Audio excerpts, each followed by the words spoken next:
بسم اللہ الرحمن الرحیم۔ السلام علیکم ورحمۃ اللہ تعالی وبرکاتہ۔ پیارے ناظرین، پچھلی نشست کے اندر میں نے آپ کو جادو کے اقسام، جادو کی علامات اور آقائے دو جہاں صلی اللہ علیہ وسلم پر کس نے جادو کیا اور اس کا علاج وحی کے ذریعے کیا آیا، اور جادو کی پہلی قسم جو سحر التفریق ہے وہ میں نے آپ کی خدمت میں عرض کیا۔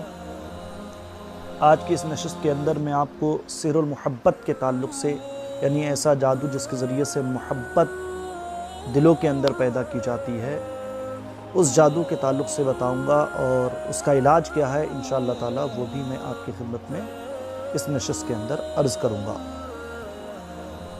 سحر المحبت یعنی ایسا جادو جس کے ذریعے سے محبت پیدا کی جاتی ہے۔ اندھی محبت پیدا کرنے کے لیے یہ سحر المحبت کا جادو کیا جاتا ہے تاکہ فریق ثانی اس کا دیوانہ بن جائے اور ہر جائز و ناجائز بات اس کی مانے۔ جادو کرنے کا طریقہ کیا ہے؟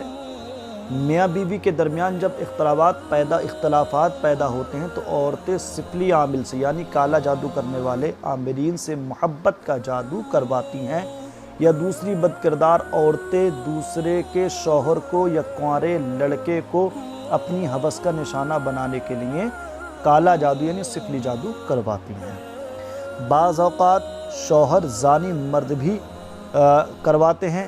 سفلی عامل مطلوبہ فرد کے پسینے کی بو والا کپڑا، یعنی پہنا ہوا بغیر دھلا ہوا کپڑا یا دیگر استعمال کی چیزیں منگوا کر ان کے ناموں کے مطابق جادو کا عمل کرتا ہے۔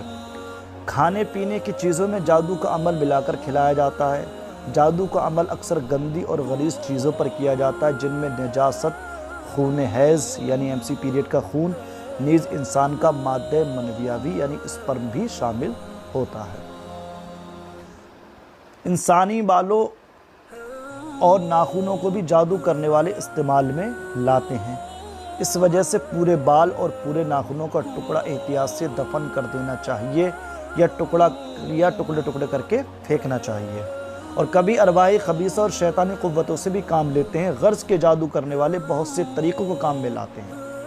اب اس کی علامات کیا ہیں؟ سحر المحبت کا جادو کیا جاتا ہے، اس کی علامات کیا ہیں؟ پہلی علامت اس کی ہے کہ مسحور یعنی کہ وہ شخص جس پر جادو کیا ہے فریق ثانی سے بہت زیادہ محبت کرتا ہے، یعنی جس کے لیے جادو کیا گیا ہے، جس پر جادو کیا ہے وہ شخص اور جس کے لیے جادو کیا گیا ہے وہ بہت زیادہ اس سے محبت کرتا ہے۔ دوسرا علامت اس کی یہ ہے کثرت جماع کی، یعنی سیکس کی شدید خواہش پیدا ہوتی ہے، جس کی وجہ سے ازدواجی تعلق قائم کرنے میں بہت زیادہ رغبت ہوتی ہے۔ نمبر 3، ایسی بے صبری کی بیوی شوہر سے اور شوہر بیوی سے ایک پل کے لیے بھی جدائی برداشت نہ کر سکتا ہو۔ چوتھی علامت یہ ہے کہ ہر وقت ایک دوسرے کو دیکھتے رہنے کا شوق اور ہمہ وقت بوس و کنار کرتے رہنا، یہ سحر المحبت کا علامت ہے۔ پانچویں علامت اس کی ہر وقت ایک دوسرے کی اندھی اطاعت اور فرمانبرداری کرتے رہنا۔ یہ بھی جو ہے جس کو اندھبھکتی کہا جاتا ہے، ہر وقت ایک دوسرے کی اندھی اطاعت یعنی اندھبھکتی کرنا اور فرمانبرداری کرنا، یہ سحر المحبت کے جادو میں کیے جاتے ہیں، ایسا جادو جس کے ذریعے سے محبت پیدا کی جاتی ہے۔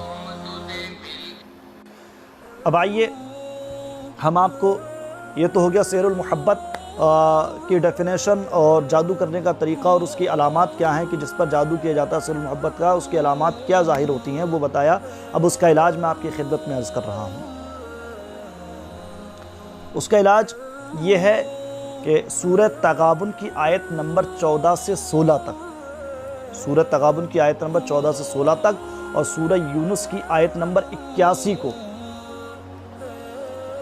زعفران و گلاب سے تحریر کر کے ایک کاغذ پہ ان آیتوں کو جو ہے زعفران و گلاب سے تحریر کر کے متاثرہ مریض کو دیں کہ وہ عرق گلاب کی بڑی بوتل میں اس کو ڈال لے اور صبح و شام اس عرق سے 2 گھونٹ پی لیا کرے۔ 21 دن تک ایسا ہی کرے، انشاءاللہ تعالی اس